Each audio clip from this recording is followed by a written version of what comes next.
Olá, me chamo Fabrício Nogueira, hoje vou falar sobre extintores de incêndio.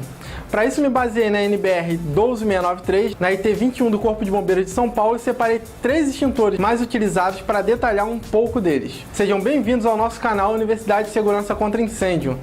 Quando a gente fala sobre extintor de incêndio, a gente usa essa palavra extintor de incêndio, a gente pensa que o extintor combate o incêndio. Não, o extintor não serve para combater o incêndio, ele serve para combater o princípio de incêndio. Um incêndio é um fogo fora de controle. O extintor de incêndio ele tem mais ou menos 1 minuto de atuação, um extintor portátil, né? Então, definitivamente, um extintor ele não vai combater o incêndio, ele vai combater um princípio de incêndio, ou como algumas literaturas gostam de chamar, o foco do fogo. As classes de fogo são determinadas pelo material queimado e são divididas em pelo menos 5 classes pela literatura. É importante a gente entender um pouco delas. A classe A é o fogo em material sólido, comum. Um exemplo que eu posso dar é a madeira, os papéis, plástico, por exemplo, também. E um grande diferencial deste tipo de classe é que o fogo não queima só na superfície, também como em seu interior. A classe B, o fogo é um combustível sólido ou em combustível líquido. O combustível sólido, por exemplo, eu posso citar a graxa. Já o combustível líquido é a questão do álcool e a gasolina.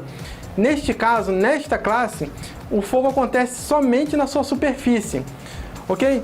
Já a classe C é o fogo em equipamentos e instalações elétricas energizadas. A classe D é o fogo em materiais pirofóricos ou em metais combustíveis. Acontece em metais principalmente quando os metais estão em forma de pó.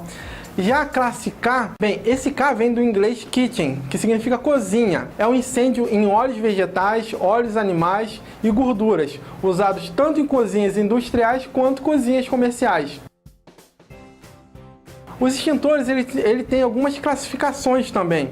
Os extintores podem ser classificados quanto ao tipo de agente extintor. Então ele pode ser de água pressurizada, CO2, pó químico seco. Ele pode ser classificado quanto à forma de ação sobre o fogo.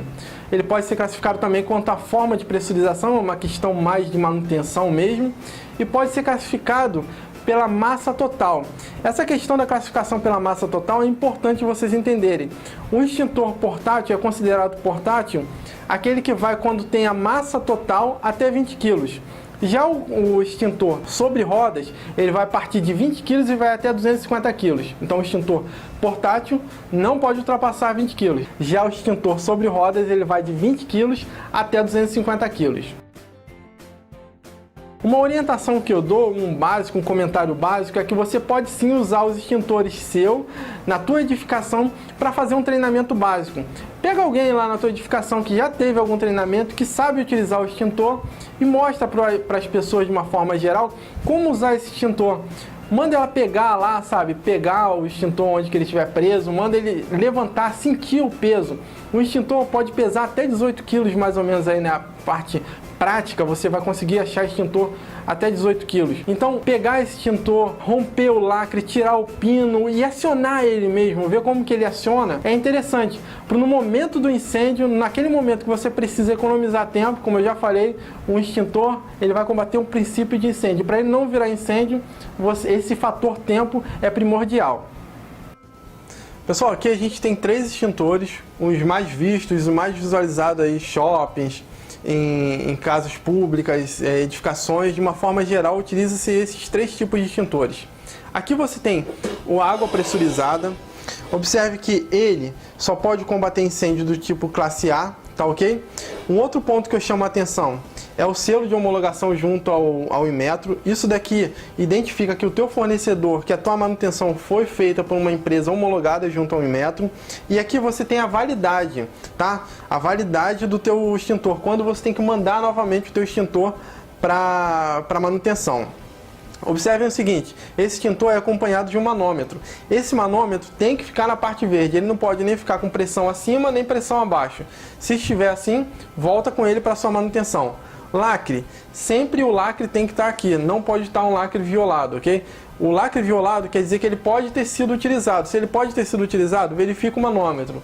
Ok, o manômetro, tendo um lacre, coloca. Não tendo, tem que mandar novamente para manutenção para verificar e colocar novamente o lacre. Tá? Extintor de água pressurizada.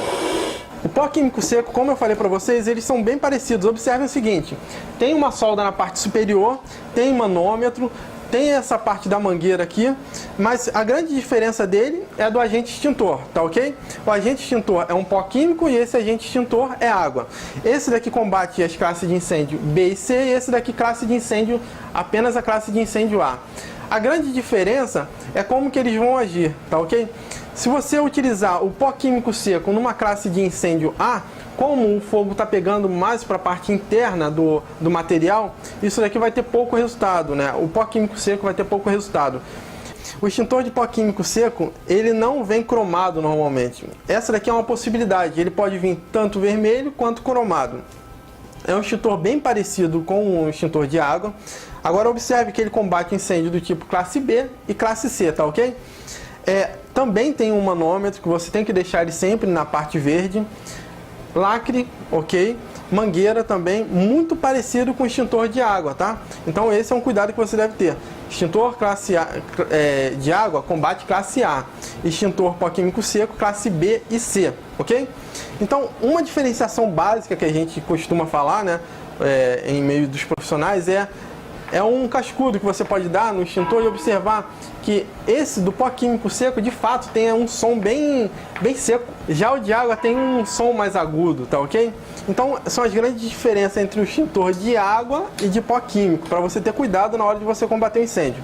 Aqui a gente tem também um extintor que combate classe B e classe C, ok? Observe que ele é completamente diferente dos outros. Ele não tem a solda na parte de cima, ele não tem um manômetro. Aqui você tem o difusor, aqui você tem o punho do difusor ou canopla, tá ok? A ausência do manômetro, e ele é um extintor que ele emite CO2, tá ok? Então quando você tem a saída do gás daqui de dentro para fora, essa parte do difusor vai chegar a menos 70 graus centígrados. Então você nunca coloque a mão aqui, é um risco de acidente absurdo, é uma queimadura que a gente chama de queimadura de gelo seco, ok? Então é bom destacar que o extintor de incêndio normalmente é o primeiro equipamento a ser utilizado em caso de incêndio. Logo, a pessoa que vai combater o incêndio deve garantir que é possível combater aquele incêndio com mais ou menos 1 minuto. Como eu falei, a carga extintora que está ali dentro do extintor portátil vai garantir esse tempo aí de mais ou menos 1 minuto. Então, para o extintor ser útil, ele tem que ter essa capacidade de combater aquele princípio de incêndio em mais ou menos 1 minuto. E é importante também falar o seguinte, que o extintor de incêndio, ele normalmente, salvo a exceção da edificação unifamiliar, em todas as outras edificações, o extintor de incêndio é obrigatório sim. Na questão da inspeção, eu percebo alguns erros assim básicos, assim que a gente sempre encontra, sabe? Então, pensando nesses erros, eu fiz 5 perguntinhas básicas que você pode incorporar aí no teu checklist para você deixar com a tua brigada de incêndio ou com o pessoal mesmo da tua manutenção, tá ok? Então assim, na hora dele passar lá verificando, inspecionando os extintores, primeiro, ele tem que verificar se os extintores estão nos locais adequados. Se o CO2 está no local do CO2, se o PQS está no local do PQS, se a água está no local da água. A segunda é você verifica se o teu lacre está intacto. Se ele não estiver intacto e você não tiver como garantir, por exemplo, através do manômetro, que não teve perda de carga, você tem que mandar ele para manutenção novamente, não tem como. Manda para manutenção, verifica se o peso está ok, se ele está em condições de uso, e aí vão te mandar com um lacre novo. A terceira questão é se a área está livre e o acesso também ao extintor está livre. É importantíssimo. Para você ir lá e pegar o extintor, não pode só estar a área livre e você ter um montão de caixa ali interrompendo a passagem. A quarta é, os extintores estão bem visíveis? Os extintores têm que ficar em locais bem visíveis, para garantir que um visitante, por exemplo, possa ali pegar e combater o princípio de incêndio mesmo. A quinta questão é, não apresenta nenhum amassado, nenhum dano físico. Se ele está lá com o amassado, você tem que mandar ele para manutenção, não adianta. Então neste vídeo foi possível entender melhor alguns pontos. A diferença do incêndio e o princípio de incêndio, o que você pode combater, né, com o extintor de incêndio, as classes de fogo, a importância de um treinamento básico e como fazer, né, com teus próprios extintores de incêndio, A classificação dos extintores, uma classificação bem básica. Fizemos então uma chamada rápida ali com 3 tipos de extintores básicos, que foi a água pressurizada, o CO2 e o pó químico seco. E por último, a gente deu uma dica dos erros mais encontrados, né, nos extintores, nas nossas inspeções, para você colocar aí no seu checklist. Tá ok? Querendo tudo isso escrito, vai lá, se inscreve no nosso canal, peça o nosso e-book que a gente vai te mandar com certeza. Então lembre-se, vidas sempre vêm em primeiro lugar. Um abraço.